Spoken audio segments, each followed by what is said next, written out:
নমস্কার, আমি doctor Pankaj Singhania, MDDM endocrinology. আমাদের এন্ডো ডায়াবেটিস অ্যাওয়ারনেসের বিষয়ে কথা বলেছি আমরা নানান বিষয়ে। আজকে আমরা একটা ডায়াবেটিসের টপিকের উপর কথা বলবো, এমন একটা টপিক যেটা নিয়ে অনেকের জিজ্ঞাসা থাকে এবং অনেকের অনেক প্রশ্ন থাকে। এই বিষয়টা হলো ইনসুলিন। আমরা জানি ডায়াবেটিস দু রকমের হয়, আগের ভিডিওতে আমরা আলোচনা করেছি, আপনারা আমাদের ভিডিও স্ক্রল করে দেখতে পারেন, টাইপ 1 টাইপ 2 ডায়াবেটিসের ভিডিও। টাইপ 1 ডায়াবেটিস ছোট বাচ্চাদের হয়, একটাই মাত্র চিকিৎসা আছে, ইনসুলিন। টাইপ 2 ডায়াবেটিস বড়দের হয়, বয়সপ্রাপ্তদের হয়। ইনসুলিন আর ট্যাবলেট দুটো ধরনের চিকিৎসাই করা যায়। তাই ইনসুলিন কিন্তু ডায়াবেটিসের চিকিৎসার একটা প্রমুখ অস্ত্র আমাদের হাতে আছে। টাইপ 1 এর ক্ষেত্রে সম্পূর্ণ, টাইপ 2 এর ক্ষেত্রে প্রয়োজন হবে। এবারে ইনসুলিন অ্যাকচুয়ালি জিনিসটা কি?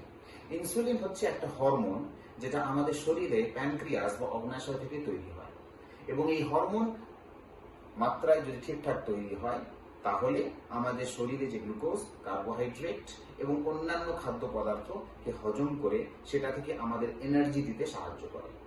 যদি কোনো কারণে ইনসুলিন কম তৈরি হয়, না তৈরি হয় বা ইনসুলিন কাজ না করে, তাহলে ব্লাডে গ্লুকোজের মাত্রা বেড়ে যেতে পারে, এটাকে আমরা ডায়াবেটিস বলি। তাই যখন একটা পেশেন্টের ইনসুলিনের মাত্রা কম থাকে বা ইনসুলিন কাজ কম করে না, যেমন টাইপ 2 ডায়াবেটিস পেশেন্ট, তাদের আমরা নানান রকম ট্যাবলেট দিয়ে থাকি, যে ট্যাবলেটগুলো হয় অগ্ন্যাশয় বা প্যানক্রিয়াস থেকে ইনসুলিন তৈরি করে, কিংবা ইনসুলিন যেটা আছে শরীরে অলরেডি উপযুক্ত মাত্রায় সেটাকে কাজ করতে সাহায্য করে।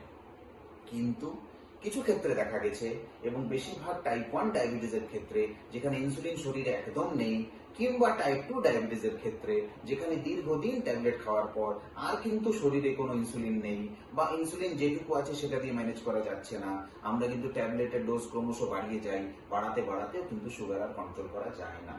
এই ক্ষেত্রে ইনসুলিনের ব্যবহার করতে হয়। ইনসুলিন একটা ইনজেকশন ফর্মে পাওয়া যায়।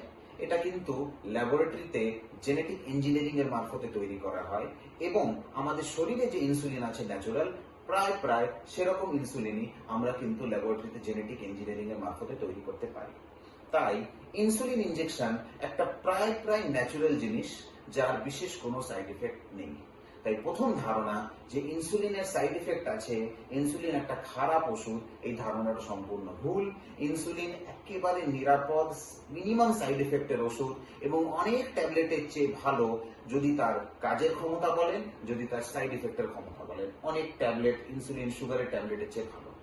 দ্বিতীয় ধারণা, ইনসুলিন শেষ বয়সে নিতে হয়, ইনসুলিন ছাড়া আর কোনো উপায় নেই, যে মানুষ মারা যাবে তার আগে সে ইনসুলিন নেয়। একেবারে না। টাইপ 1 ডায়াবেটিসের বাচ্চা প্রথম থেকে ইনসুলিন নেয়। টাইপ 2 ডায়াবেটিসের অনেক পেশেন্টদের আমাদের ইনসুলিন দিতে হয়, এবং ইনসুলিন নিয়ে তারা দীর্ঘ বেঁচে থাকে। গর্ভবতী মা যদি তার ডায়াবেটিস থাকে, ইনসুলিনই হচ্ছে একমাত্র চিকিৎসা। তাই ইনসুলিন দিলে কেউ মারা যাবে না, বা মারা যাওয়ার আগে ইনসুলিন দেওয়া হয় না, বা ইনসুলিন দিলে কোনো ক্ষতি হয় না।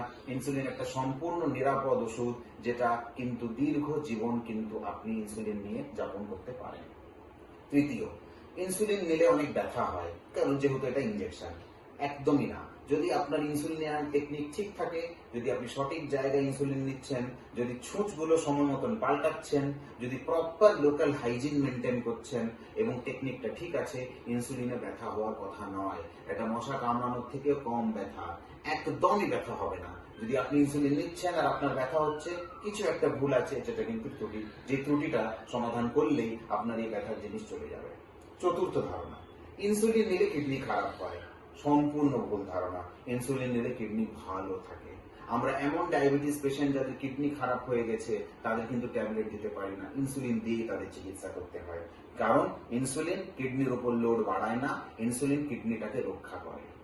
এবং পঞ্চম, যেটা আমার তরফ থেকে ইম্পর্টেন্ট ইনফরমেশন, ইনসুলিন কিন্তু সঠিকভাবে স্টোর করবেন, সঠিক সিরিঞ্জে ইনসুলিন নেবেন বা পেনে ইনসুলিন নেবেন।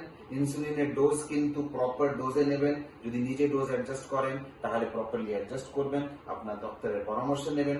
এবং যে পেশেন্টরা ইনসুলিন নিচ্ছেন, একবার হোক, দুবার হোক, তিনবার হোক, কিংবা চারবার হোক, যারা যারা ইনসুলিন নিচ্ছেন, তারা কিন্তু চেষ্টা করবেন নিজের বাড়িতে একটা গ্লুকোমিটার বা সুগার টেস্ট করার মেশিন থেকে নিজের সুগারটা প্রায় প্রায় চেক করা, যাতে আপনি ইনসুলিনের ডোজটা সঠিকভাবে নিতে পারেন। একটা সতর্কবার্তা, ইনসুলিনের একটাই বড় সাইড ইফেক্ট হচ্ছে সুগার ফল করে যাওয়া। এই সাইড ইফেক্ট কিন্তু সুগারের ট্যাবলেটেও হয়। তাই ইনসুলিনের একা কিন্তু এই সাইড ইফেক্ট নয়। যদি আপনি ইনসুলিন উপযুক্ত মাত্রায় নেন, খাবারটা উপযুক্ত মাত্রায় না খান বা খাবারে দেরি হয়ে যায়, ইনসুলিনের ডোজটা বেড়ে যায় যে কোনো কারণে, তাহলে কিন্তু সুগার ফল করতে পারে। তাই যদি কোনো কারণে আপনার অসুবিধা হচ্ছে খাবারে, যদি অসুস্থ হয়ে যাচ্ছেন, যদি জ্বর সর্দি কাশি আছে, পেট ব্যথা আছে, বমি আছে, ডায়রিয়া আছে, ইনসুলিন নিতে পারবেন না, টেস্ট করে উপযুক্ত পরিমাণে ইনসুলিন নেন কিংবা নিজের ডাক্তারের সাথে যোগাযোগ করুন। তখনই কিন্তু এই হাইপোগ্লাইসেমিয়া বা সুগার ফল করার দিক থেকে আপনি নিজেকে বাঁচাতে পারবেন। ইনসুলিন কিন্তু সুগারের জন্য একটা বড় বরদান। একটাই সমস্যা, ইনজেকশন। কারণ ইনসুলিন আমরা ট্যাবলেট ও ক্যাপসুল বানাতে পারি না। এছাড়া ইনসুলিন নিয়ে কোনো ভুল ভ্রান্তি দয়া করে রাখবেন না। যদি আপনার ডাক্তার আপনাকে ইনসুলিন প্রেসক্রাইব করে থাকে, আপনাকে যদি বলে যে আপনাকে ইনসুলিন নিতে হবে, স্বেচ্ছায় সহর্ষে খুশি খুশি ইনসুলিন নিন এবং দেখুন আপনার জীবনে কতটা পরিবর্তন আসবে, ডায়াবেটিস কত ভালো কন্ট্রোল হবে। ধন্যবাদ।